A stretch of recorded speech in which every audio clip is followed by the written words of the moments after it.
ત્રણમાંથી ધારો એમી, બ્રાયન અને ક્રિસ નવા કેફેમાં રોકાણ કરે છે. એમી ₹50,000, બ્રાયન ₹70,000, ક્રિસ ₹80,000 નું યોગદાન આપે છે.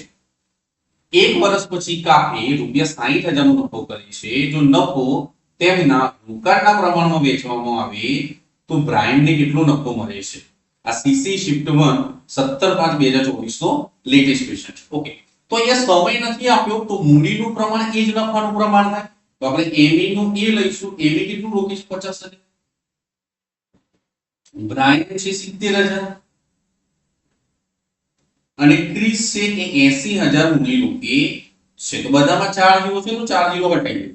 તો નફાનું પ્રમાણ કેટલું થશે? 5/7/8. તો ટોટલ કેટલું થાય? 7 ની 5 12, 12 ની 8 20. તો ટોટલ નફો 60,000 આપ્યું છે. એ કેટલાની વેલ્યુ થાય? 20 ની. તમને અહીંયા કોની પૂછ્યું છે? બ્રાયન ને 7 ની વેલ્યુ પૂછી છે. તો 20 તરી 60. તો બ્રાયન ને કેટલા રૂપિયા મળશે ભાઈ? 21,000 રૂપિયા છે. એ તમારો કરેક્ટ આન્સર આવશે.